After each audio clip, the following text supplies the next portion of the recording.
je pense que quiconque connaît Timbuktu ainsi de suite, c'est que s'il y a un think tank qui depuis très longtemps s'est affranchi des paradigmes dominants, c'est au Timbuktu ainsi de suite. Et que notre antidjihadisme n'est pas mu par quelque financement ou quelque que ce soit. Notre antidjihadisme, par exemple, est entré complètement dans l'endogénéité. Et je vous l'envoie, vous avez renvoyé à Carl Schmitt, à je ne sais pas qui sont pas plus endogènes. Et moi, je vous l'envoie à quelqu'un de plus endogène. Dans le football, c'est Ganguel Soulé, c'est Cheikh Moussa Kamara de Ganguel, qui, dans le 18e siècle, 19e siècle, a écrit un ouvrage intitulé Condamnation du djihadisme. Et donc, nos références sont vraiment endogènes et quiconque connaît notre démarche. Depuis les années 2013, Madiguel est là, quand on a parcouru toute la région, en écoutant les chefs, en écoutant les leaders traditionnels, nous nous sommes mus par aucune dictature de pensée ou de paradigme d'ailleurs. Nous avons toujours défendu l'endogénéité de notre démarche. Et ça, il faut vraiment que ce soit clair. Et que maintenant, et sur même les termes, nous ne sommes pas d'accord avec les termes qu'utilisent les autres, on les débat, etc. La preuve, pour parler de djihad, du djihadisme, etc., nous avons, dès 2015, réalisé un glossaire de ces termes pour dire, nous, comment on comprend ces phénomènes-là. Et je crois que c'est des questions sur lesquelles nous sommes largement revenus. Maintenant, sur les solutions, moi je pense, oui, quand on parle de dialogue, je l'ai dit parce que ce ne sont pas, c'est endogène. Il faudra parler à nos enfants, y compris nos enfants perdus. Et c'est très clair, il y a dialogue et dialogue. Des dialogues, il y en a eu. Et des accords locaux dans certaines communautés, etc. Et même au sein du GINI, il y a des évolutions sur la question idéologique, l'imposition de la charia, parfois qui n'est plus une condition, etc. Et entre le GINI maintenant et l'État islamique, c'est une autre idéologie. Et même c'est une autre démarche.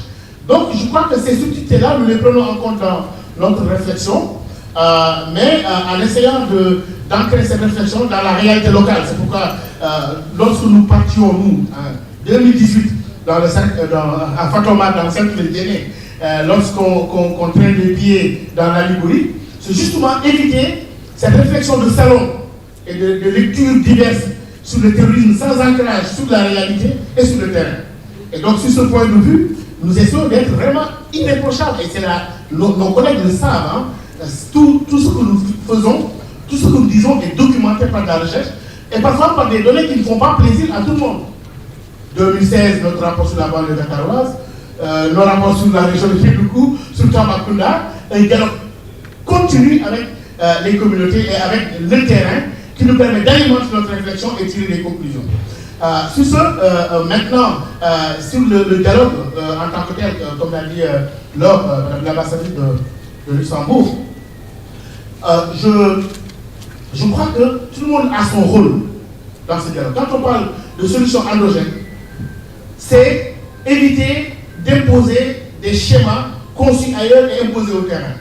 Mais donner aux solutions endogènes et aux démarches endogènes la dignité de solutions respectées comme solution agile dans les zones de crise.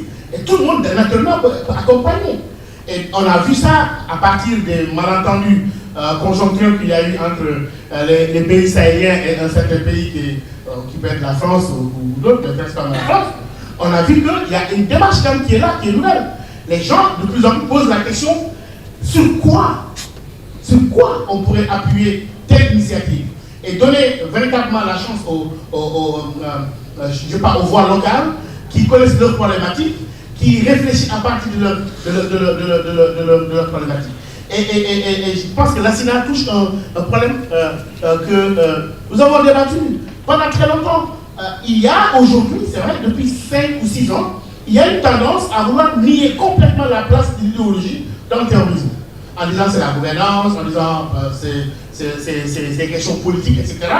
En confondant avec des valeurs statistiques, en disant oui, 20% on dit que c'est l'idéologie. Donc c'est le moteur, comme le dit la SINA. Et tant que nous ne sommes pas inscrits dans le cadre de ce qu'à l'UNITIL appelle souvent cette guerre du sens.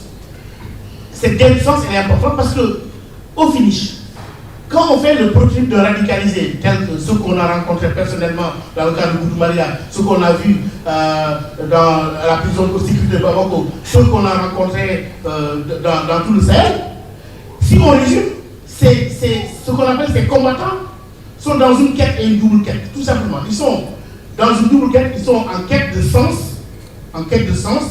et en quête de chance. En quête de sens dans le fait sur la croyance, l'idéologie, etc.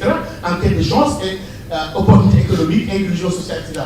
Donc voilà, de manière ramassée, mais vraiment en rappelant qu'au Timbuktu Institute, on essaye quand même de mériter notre nom. Tombouctou, cette grande université qui éclairait et enseignait le monde entier, qui est issue de cette femme, le puits de Bouctou, c'est ça Tombouctou. Tim, c'est le puits en Kiel Tamashek. Bouctou, c'est la femme qui a fondé, au nord d'Am, cette ville, et qui a enseigné l'islam à tout le monde, y compris au monde arabe. Donc nous essayons de ser des dignes fils de Tombouctou, pas obnubilés par des financements ou des orientations et la domination des paradigmes étrangers, mais complètement concentrés sur les réalités locales, mais en dialogue ouvert avec le monde entier. Merci.